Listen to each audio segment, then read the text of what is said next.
সংখ্যা এখানে কোনো মোটেই গুরুত্বপূর্ণ বিষয় না। আমি একজন, দুইজন, তিনজন, চারজন না 10 জন, আর আপনারা 1 কোটি কিনা কিচ্ছু যায় আসে না। আপনি 10 জনের কাছে হাইরা যাবেন। জাতীয় নির্বাচনে একই ঘটনা ঘটবে, তৈরি থাকেন। আজকের ডাকসু নির্বাচনের ফলাফল কোনো সাধারণ ঘটনা না। এটা এক নতুন ইতিহাসের সূচনা, এক নতুন দিগন্তের ইশারা। যারা মনে করছিল ইসলামপন্থীরা কেবল প্রান্তিক শক্তি, তাদের ধারণা ভেঙে চুরমার হয়ে গেছে। এই বিজয় প্রমাণ করছে সঠিক ন্যারেটিভ, সংগঠনের শক্তি আর জনগণের অন্তরের খোঁজ জানা, এই তিনের মিলনেই ভবিষ্যৎ লেখা হয়। বাংলাদেশের মাটিতে ভারতীয় আধিপত্যের বয়ান ধসে পড়ছে, সেকুলার এস্টাবলিশমেন্ট হতভম্ব হয়ে গেছে। কিন্তু এই লড়াই কেবল আজকের বিজয় উদযাপনের মধ্যে সীমাবদ্ধ না। এখন থেকে শুরু হবে আসল সংগ্রাম, ন্যারেটিভ ধরে রাখা, তা আরো বিস্তৃত করা, আর জাতীয় রাজনীতির ময়দানে এই বিজয়কে রূপান্তর করা। ইতিহাস সাক্ষী, ডাকসু কখনো কেবল বিশ্ববিদ্যালয়ের দেয়ালে আটকায় থাকে না, এটা পুরো জাতির রাজনীতির পূর্বাভাস হয়ে ওঠে। তাই এই বিজয় কেবল একটা সংগঠনের না, এটা একটা প্রজন্মের, একটা জনগণের, একটা আন্দোলনের, একটা বিপ্লবের জয়। আপনাদের সাথে বাংলাদেশের নাগরিকদের মুক্তির আকাঙ্ক্ষার দ্বন্দ্ব শুরু হয়েছে। এই লড়াইয়ে আপনারা পরাজিত হইবেন, অবশ্যই হইবেন। এটাই ইতিহাসের শিক্ষা। আজ হোক কাল হোক পরাজিত হইবেন।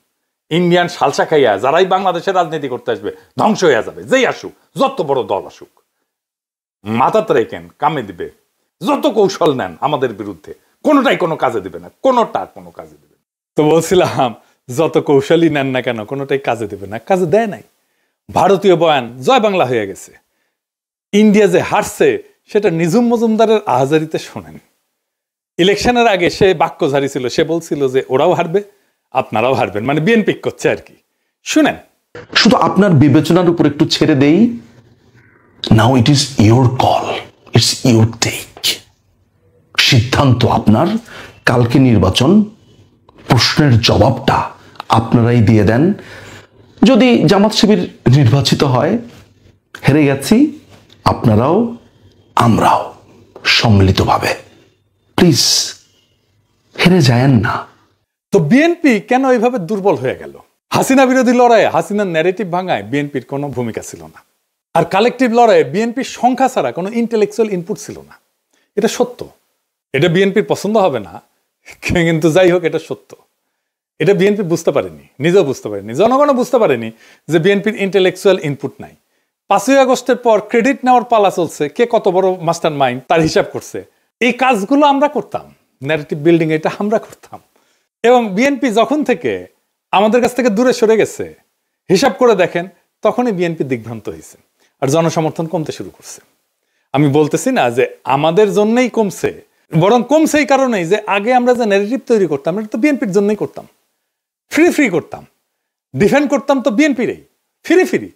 এখন তার করি না, তাই সব দুর্বলতা ফসাদ করে বের হয়ে গেছে। বিএনপি জামাতের রাজনৈতিক বিরোধিতা কিভাবে করতে পারতো, এই নিয়ে আমার পরের এপিসোড দেখবেন।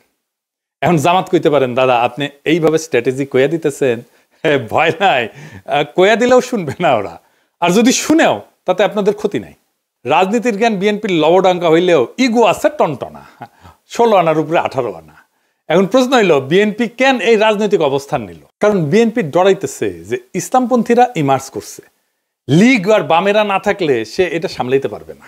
তারা এটা বুঝাইছে ইন্ডিয়া, তাই লীগের ভোট তাদের লাগবে, কিন্তু সেটা নিতে গিয়া যে নিজের ভোট ব্যাংক দেউলিয়া হয়ে যায়, 10 জয় বাংলা হয়ে যাইতেছে, তার কোনো খেয়াল নাই। রাজনীতিতে পলিটিক্যাল এনিমি বা দুশ্মন সিলেক্ট করতে হয়।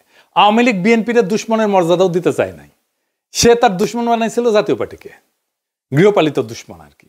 হাসিনা চলে যাওয়ার পরে বিএনপি চাইছিল প্রথমে যে আওয়ামী লীগ তার দুশ্মন হোক, সেই জন্য সে আওয়ামী লীগ নিষিদ্ধ চায়নি।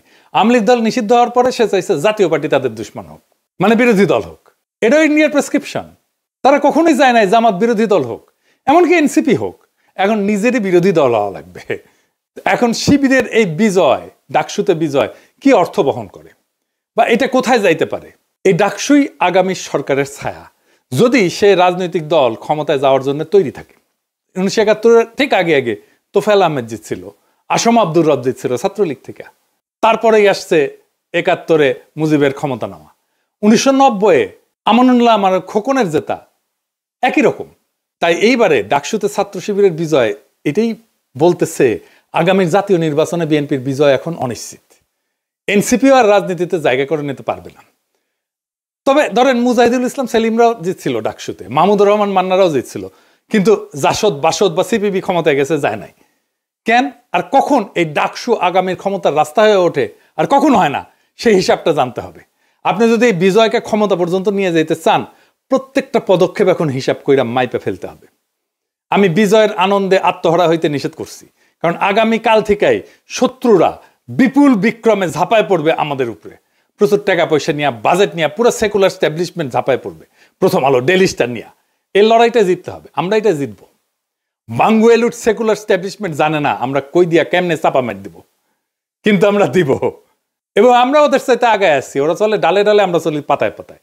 ফাইনালি বিএনপি নেতা কর্মীদের বলি, এবার বুঝছেন তো ভাই, সবার উপরে এইটা এইটা এইটা এইটা ন্যারেটিভ তৈরির ক্ষমতা, এটাই আসল পাওয়ার।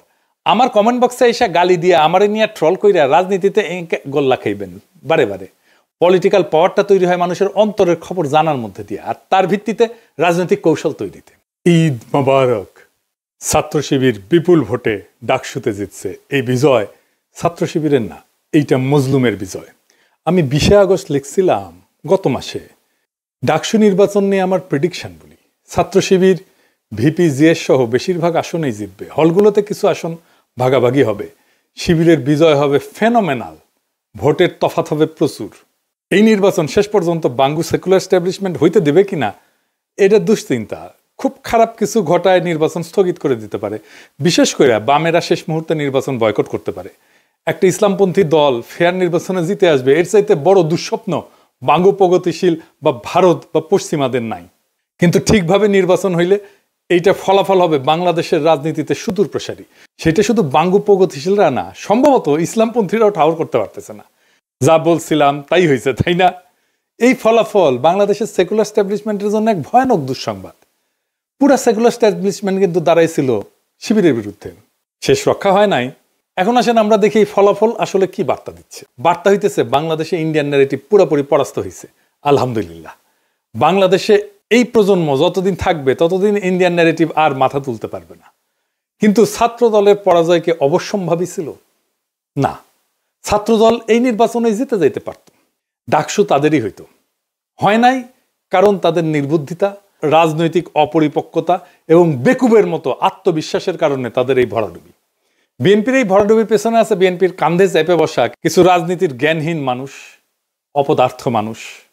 আমি একসময় দেখাইছিলাম, আজ তাদের ক্ষমা দেখায় পরিচিত করে দিতে চাই না, এরা হাতে ধরে বিএনপিকে গাড্ডায় ফেলছে। তাও একজনকে দেখেন কইছিল শিবিরের ভরাডুবি হবে, তৃতীয় বা চতুর্থ হবে শিবির। এরা হইতেছে পলিটিক্যাল অ্যানালিস্ট, বিএনপির বুদ্ধিজীবী। ভাবেন তাইলে কি অবস্থা বিএনপির। নাই বনে শিয়াল রাজা, এরাই বলছিল ছাত্রীদের হলে শিবির জিতবে না, জিতছে তো বটেই। রোকেয়া হলে সাদিক কায়েমের নাম ঘোষণা হইলে কেমন আনন্দে উল্লাস করে উঠছে ছাত্রীরা, দেখেন। জামালউদ্দিন খানের 26, মোহাম্মদ শাফিউর রহমান 16, মোহাম্মদ মিরাজ মোল্লা 6, মোহাম্মদ আতাউর রহমান শিবন 1, মোহাম্মদ আমিনুল ইসলাম খান 199, মোহাম্মদ আবু সাদিক খানের 966। আপনারা জানেন যে 5ই আগস্টের পর যখন ছাত্র দলের ছাত্র শিবির সংঘাত শুরু হইল, আমি তখন নিজ দায়িত্ব নিয়ে এই দুই দলের ভেতরে সংঘাত বন্ধ করার উদ্যোগ নিয়েছিলাম। সেই মিটিংয়ে শিবিরের প্রেসিডেন্ট সেক্রেটারি উপস্থিত থাকলেও ছাত্রদল প্রতিশ্রুতি দিয়ে হাজির হয় নাই। আমি কেন তাদের মধ্যে নেগোসিয়েশনের উদ্যোগ নিয়েছিলাম? কারণ আমি সেন্স করতে পারছিলাম বিএনপি মারাত্মক একটা ভুল করতেছে। তারা ধীরে ধীরে আওয়ামী ন্যারেটিভ গ্রহণ করতেছে। আওয়ামী লীগ যা বলতো তাই দিয়ে সে জামাতের বিরোধিতা করতেছে। আমি বিএনপির শীর্ষ নেতৃত্বকেও বলছি এইটা ভুল স্ট্র্যাটেজি। আমি উনাদের উদাহরণ দিয়ে বলছিলাম, ধরেন গোলাম আজম একজন স্বাধীনতা সংগ্রামী, ভারতের অটল বিহারী বাজপেয়ীর মতো আর কি। তাইলে আপনি জামাতের রাজনৈতিক বিরোধিতা কেমনে করতেন? আপনি তো তারে স্বাধীনতা বিরোধী বলতে পারতেন না, মুক্তিযুদ্ধ বিরোধী বলতে পারতেন না। তো তাহলে অটল বিহারী বাজপেয়ীর মতো যদি গোলাম আজম স্বাধীনতা সংগ্রামী হইতো, তাইলে কিভাবে আপনি বিরোধিতা করতেন? সেভাবে করেন। আওয়ামী লীগ যা বইলা জামাতকে ঘায়েল করতো সেইটা বললে আপনি আওয়ামী লীগ হয়ে যাবেন, তাই হয়েছে।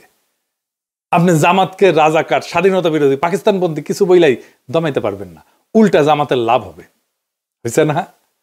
এর ফলে বিএনপি তার অ্যান্টি ইন্ডিয়া ভোট ব্যাংক হারাবে, তাই হারাইছে। সে আওয়ামী লীগের ভোট পাইছে। আপনি জগন্নাথ হলের ভোটের হিসাব দেখেন, দেখেন জগন্নাথ হলের পুরা ভোট মোটামুটি বিএনপি পাইছে, তাই না?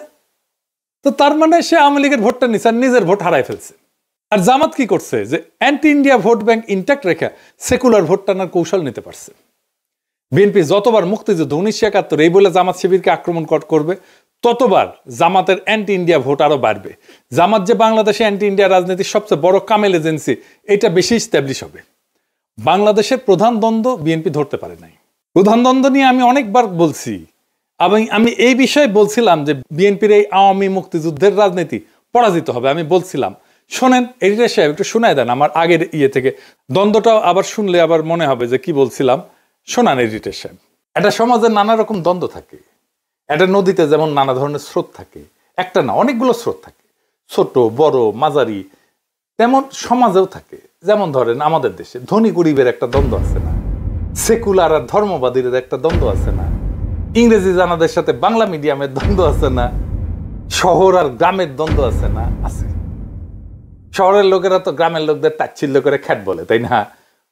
বড় লোক আর গরিবের দ্বন্দ্ব আছে না? এইরকম অসংখ্য দ্বন্দ্ব পাইবেন দেশে। এই দ্বন্দ্বগুলোই রাজনীতি, কনফ্লিক্ট সিচুয়েশন, এটাই রাজনীতি। একটা পক্ষের সাথে আর একটা পক্ষের দ্বন্দ্ব, এই রাজনীতি, এটাই রাজনীতি। কিন্তু এর মধ্যে একটা প্রধান দ্বন্দ্ব থাকে, এক নাম্বার, সেটা খুঁজে বের করতে হয় কোনটা প্রধান দ্বন্দ্ব। এটাই পলিটিক্যাল ওয়ার্কারদের কাজ, এটাই রাজনৈতিক নেতাদের কাজ। আপনি ইতিহাসে তাকাইলে দেখবেন ব্রিটিশ আমলে প্রধান দ্বন্দ্ব কি ছিল? ব্রিটিশদের সাথে আমাদের দ্বন্দ্ব না, না তা না। প্রধান দ্বন্দ্ব ছিল জমিদার আর প্রজাতি। অসংখ্য কৃষক বিদ্রোহ হয়েছে, এর ফলশ্রুতিতে পাকিস্তানের জন্ম হয়েছে। ভারতের স্বাধীনতা আন্দোলন আর পাকিস্তান সৃষ্টি এক না, দুইটা আলাদা দ্বন্দ্বের ফল। পাকিস্তান আমলে দ্বন্দ্ব কি ছিল? বাঙালি আর অবাঙালিদের, তাই না? হাসিনা আমলে দ্বন্দ্ব কি ছিল? প্রধান দ্বন্দ্ব ভারতীয় আধিপত্যবাদের প্রত্যক্ষ সেবাদাসী ফ্যাসিস্ট হাসিনার সাথে বাংলাদেশের নাগরিকদের মুক্তির আকাঙ্ক্ষার দ্বন্দ্ব। দুই পক্ষ, হাসিনা অ্যান্টি হাসিনা। এখন হাসিনা নাই, কিন্তু সেই প্রধান দ্বন্দ্ব আছে। ভারতীয় আধিপত্যবাদের প্রত্যক্ষ সেবাদাসী হয়েছেন আপনারা, বিএনপি। এখন আমাদের দায়িত্ব এখন দ্বিগুণ। শত্রুপক্ষ আসবে সর্বশক্তি নিয়ে, মিডিয়া তার অর্থবল নিয়ে, কিন্তু আমাদের হাতে আছে সেই শক্তি যা তাদের নাই, মানুষের অন্তরের খোঁজ জানা আর ন্যারেটিভ তৈরি করার ক্ষমতা। এটাই আসল শক্তি, এটাই আসল পুঁজি। তাই বলি, আজকের ডাকসুর বিজয়কে আগামীর বাংলাদেশের পথ চলার ভিত্তি কইরা গড়ে তুলতে হবে। আত্মতুষ্টিতে না, দৃঢ় কৌশলে আগায় যান। শত্রুর আঘাতকে ভয় না, বরং প্রেরণা বানান। কারণ এই প্রজন্ম প্রমাণ করে দিচ্ছে, বাংলাদেশের রাজনীতির আগামী দিনে আর কোনো ভারতীয় বয়ান না, জয় হবে কেবল বাংলাদেশি নাগরিকদের মুক্তির বয়ানের। এই পথেই মুক্তি, এই পথেই ভবিষ্যৎ। ইনকিলাব জিন্দাবাদ।